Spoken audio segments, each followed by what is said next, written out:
We have a 1999 JEEP Wrangler. We're going to go through the steps in replacing the fuel pump.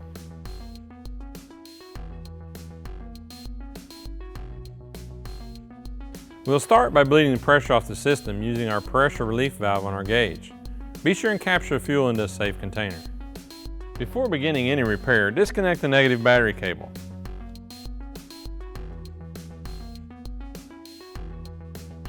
In order to do a proper fuel pump replacement, we need to clean the inside of the tank, and that will require the removal of the tank.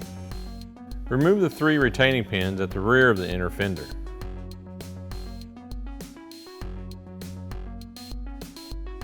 Pull the rear inner fender back and remove the fuel filler and vent line.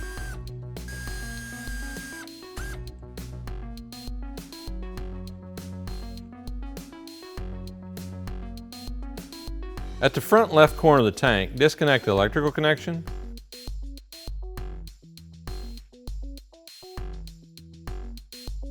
the vent line, and the fuel line. Keep in mind there may be some residual fuel. Be sure and capture this into a safe container. With the fuel tank properly supported, remove the 7 retaining bolts and remove the tank from the vehicle.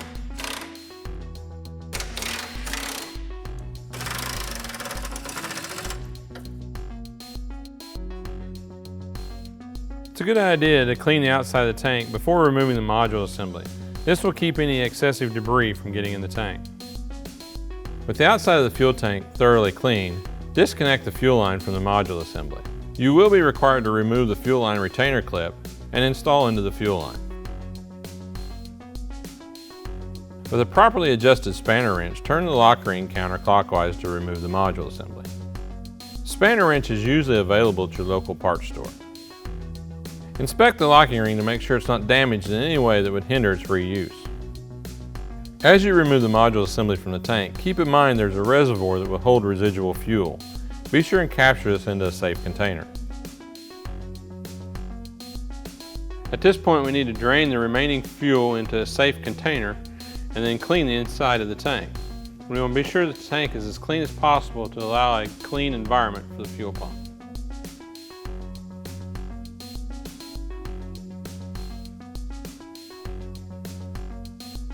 With the inside of the tank thoroughly cleaned, we're ready to install the new Airtex module assembly.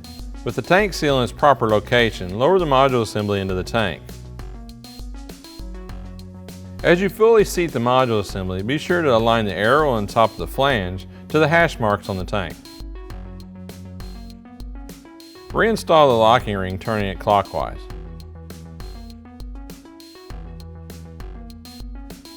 Install the fuel line onto the module assembly. And raise the tank back into position. Install the 7 tank retaining nuts.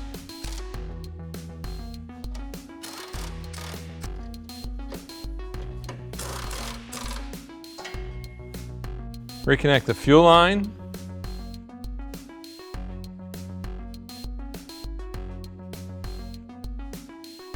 the vent line,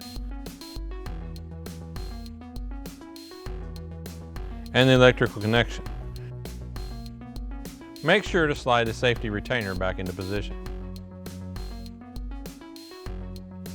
Connect the vent line, the fuel filler hose, and reposition the inner fender.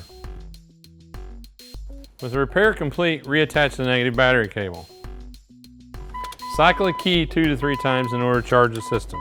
Start the vehicle and monitor fuel pressure, making sure it's within vehicle specifications. Now before we remove our pressure gauge, we'll shut the vehicle off and bleed the pressure using our pressure gauge, making sure to capture any fuel into a safe container.